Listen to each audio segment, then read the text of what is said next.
Hello everyone. Today we'll deal with the chapter Pardon to Accomplice under the CRPC. Earlier I have mentioned a video where I have discussed accomplice, its evidentiary value under the Evidence Act, that is section 133 and illustration B of section 114. So accomplice is a person who helps or aids in the commission of a crime. How it is different from an accessory? So accomplice is the person present at the actual crime. He could be prosecuted, convicted even if the main offender is not convicted. An accessory is generally not present at the actual crime and he is subject to lesser penalties than an approver. So a person in the crime who has lesser role or the minimal role in the commission of the crime is considered as an accomplice, and accomplice, when he is granted pardon, then he becomes an approver or the prosecution witness. So now let's see the section 306, which says tender of pardon to accomplice.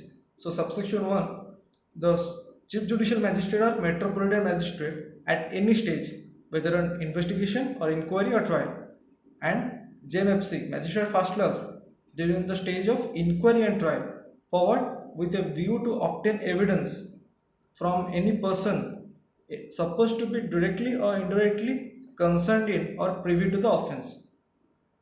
Then to such person, the magistrate, CJM or MM may tender pardon to him on the condition that he will make a full and true disclosure of the whole of the circumstances within his knowledge relative to the offence and to every other person concerned, whether as principal or abettor in the commission thereof.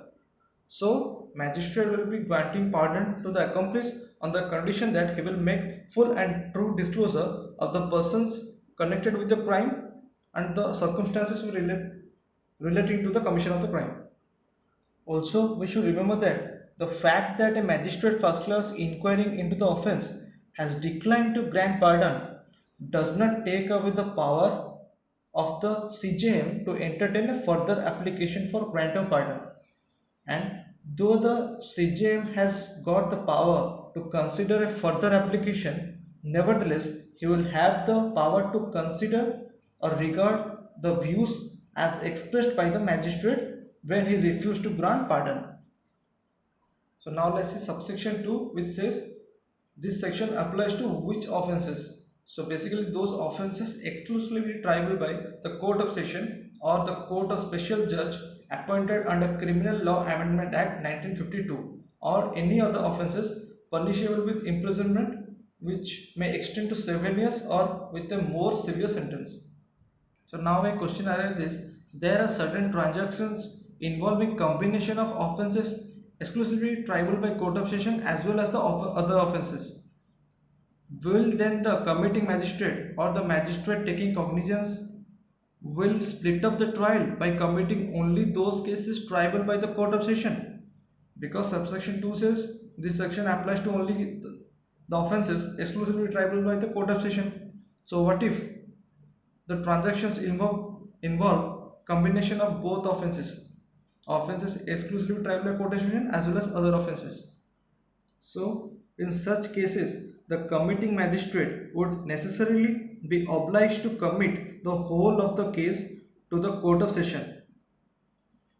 Then, even the offences which are not exclusively triable by the court of session would be so triable by virtue of the fact that they arise out of the same transaction and are joined with other offences which are exclusively triable by the court of session.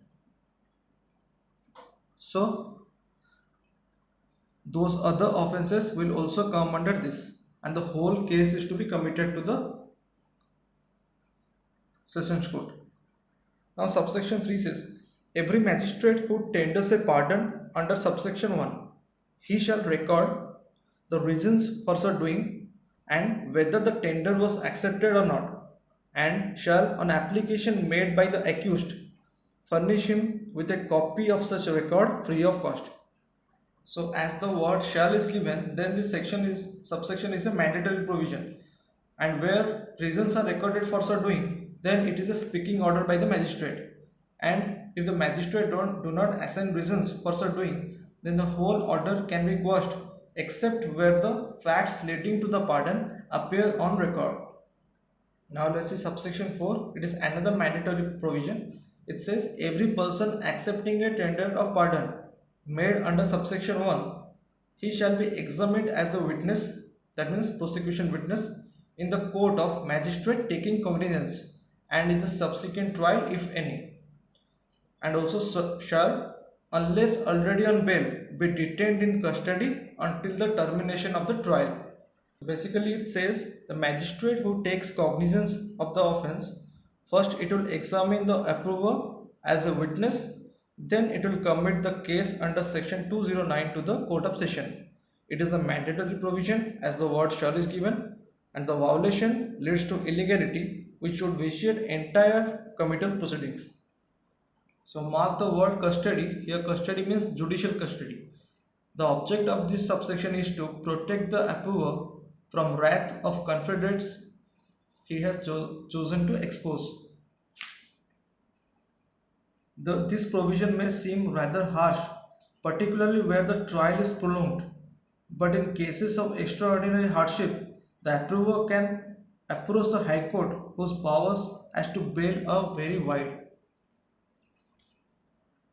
Now let's see subsection 5. It says the person accepted the tender of pardon under subsection 1, then he is examined under subsection 4, then the magistrate taking cognizance of the offence shall, without making any further inquiry in the case, what he will do?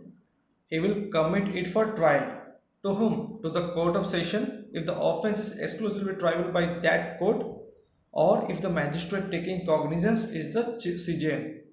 Also to the court of special judge appointed under Criminal Law Amendment Act 1952 if the offence is exclusively triable by it, and in any other case make over the case to the CJM who shall try himself the case.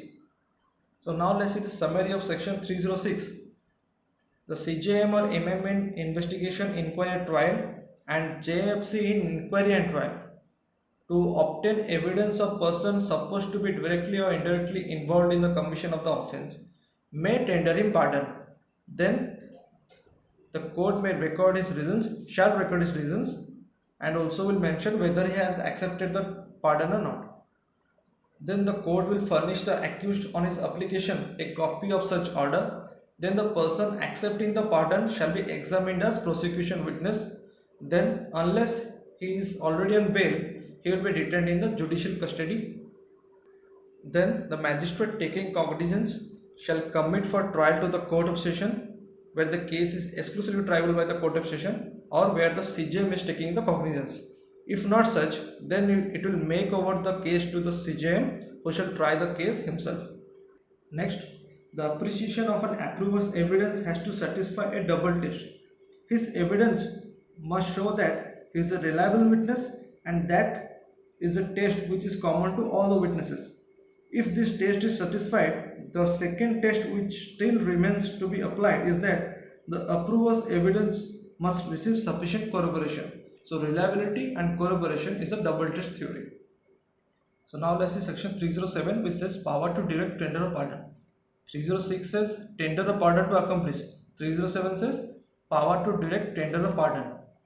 So now let's read the section. At any time after the commitment is made. So 306 was telling about before the commitment. Here it's telling after the commitment is made, but before the judgment is passed. The court to which commitment is made may, with a view to obtaining evidence of any person supposed to have been directly or indirectly concerned in or into privy to any offence, tender a pardon on the same condition to such person. So in section 306, it was telling about before the commitment of the case, but at any stage during investigation, inquiry or trial. But section 307, it is telling about after the commitment of the case by the committed court to the court to which the case is committed. It may be before the trial or during the trial, but before the judgment has been given. And the same condition, the condition is the full and true disclosure which was given in section 306 clause 4. So now let's see section 308 which says trial a person not complying with the conditions of pardon. So the person has been granted pardon. If he is not complying with the conditions, then he will be tried under section 308. So the procedure is subsection 1.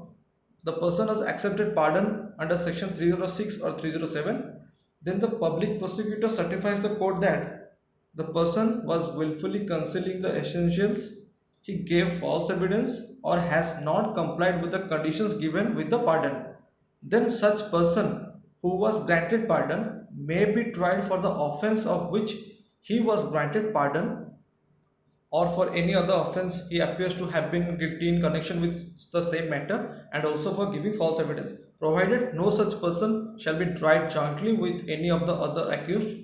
Also further provided, such person shall not be tried for offense of giving false evidence except with the sanction of the High Court, and nothing in section 185 and 340 shall apply. Suppose, let's say an example, A, B and C are accused of an offense attempt to robbery, that is section 393. A becomes an approver, he is granted pardon, then he has violated the conditions of the pardon. Then according to this section, he can be tried for section 393, also for section 193, that is giving false evidence. But section 193 can only be charged after obtaining sanction of the High Court. And according to the provision, he shall not be tried with the other accused, that is B and C. So now let's say subsection 2. Any person accepting a tender of pardon makes any statement and is recorded by magistrate under section 164 or by a court under section 3064 may be given in evidence against him at such trial. So the statements may be given in evidence against him at such trial. Subsection 3. At such trial, the accused shall be entitled to plead that he has complied with the condition upon which tender was made. Then it will be the prosecution to prove that such condition has not been complied with. So it's easy, you can understand well. At such trial, subsection 4 says, the court shall, if it is the court of session, then before the charge is read out and explained to the accused, and in the second case, if it is the court of magistrate, before the evidence of the prosecution witness is taken, what the court will do? The court shall ask the accused whether he pleads that he has complied with the conditions on which the tender was made or not. So opportunity of being heard is given to the accused. If the accused does so plead, the court shall record the plea and proceed with the trial, and it shall, before passing judgment in the case, find whether or not accused has complied the conditions of pardon or not, and if found he has complied, it shall pass judgment of acquittal. So mark the word accused. Why the word accused is being given under this section? So before it was accomplice, so and now it is accused. As the accomplice has violated the conditions of the pardon or gave false evidence, therefore he has been accused of such. Therefore the word accused is given under this section. So now let's see the summary of this section. Suppose the person has been accused of section 393 and 193, then the trial is begin. Any statement under section 164 or 306 clause 4 given by him may be given as evidence in such trial, and in the trial court shall, if the court is of a court of session, then before the charge is read out and explained to the accused, or where the court is of a magistrate, before the prosecution evidence has been examined, the court will ask the accused whether he pleads that he has complied with the conditions or not. If he pleads, then the court will find whether it is true or not. If the court finds it true, then it will pass a judgment of acquittal. Also, the public prosecutor has the opportunity to object the pleadings given by the accused. So this is all about section 306, 307 and 308. Hope you all will like it.